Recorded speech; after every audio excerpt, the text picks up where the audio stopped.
আমাদের বাড়ি কতদিন পরে যে আসলাম, প্রায় 2-3 বছর পরে বাড়ি আসলাম আমি। মনিরা আছে আমার সাইজাটাকের ওই জায়গা গেছে। আর এই যে পুরোনো আমলের কিন্তু বিল্ডিং, বহুত পুরনো। আর ঘরের পিছনে এই যে রাস্তা একদম ঘরের সাথেই। বাড়ির অবস্থা বেহাল, কারণ এই বাড়ি আগে প্রচুর লোকজনের সমাগম ছিল। আমার বাবা জ্যাঠা সবাই এই বাড়ির মধ্যে থাকতো। আমার মা হাঁড়ি পাতিল ধরছে আর আমি ভিডিও করতেছি। সবাই আবার খারাপ কথা কেন, নামও করতেছিলাম, রান্না বান্না করেছে এসে আমার। হ্যাঁ, পুরো ভিজে, দেখি বৃষ্টি হয়েছে, সেই জন্যই অবস্থা কাহিল।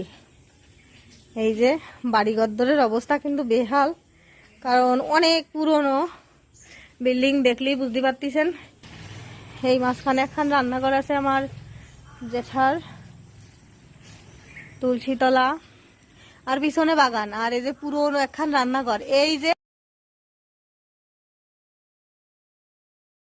এটা গোয়াল ঘর, পুরনো ভাঙে ছিল, সব নষ্ট হয়ে গেছে। গরু ছিল অনেক, গোয়াল ভরা গরু ছিল।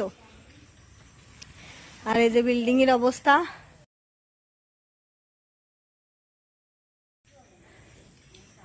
এই যে বাড়ি এক সময় সবাই মানে গম গম করতো।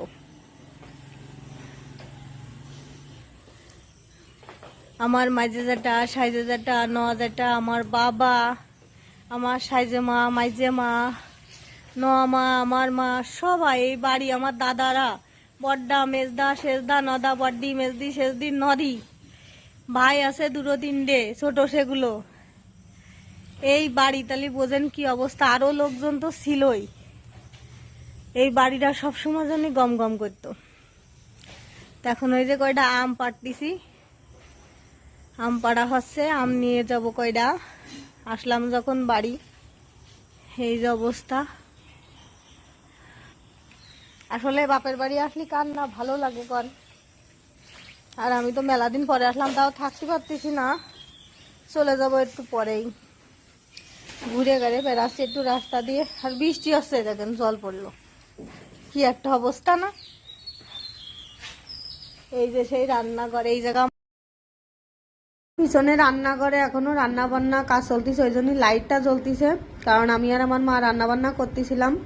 আর এখনো কিন্তু রান্নাঘর মানে রান্না করা হয়। এখন রাস্তার দিকে যাচ্ছি।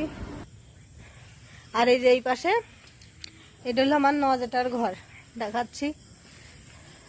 এই যে এটা তো সবাই থাকতো, পরে নজাটার এই জায়গা চলে আসছে, নজাটাকের বিল্ডিং। কি মনুর বাবাও মেলা দিন তো আসে না, ও একটু রাস্তা দিয়ে ঘুরে ঘুরে দেখতেছে চারিদিক। মানে আমাদের বাড়ির কিন্তু পরিবেশটা বেশ সুন্দর। তারপর অনেক কথা বলতেছিল, বাড়ি আগে কত লোক ছিল, তার জন্য অনেক কিছু আফসোস করতেছিল।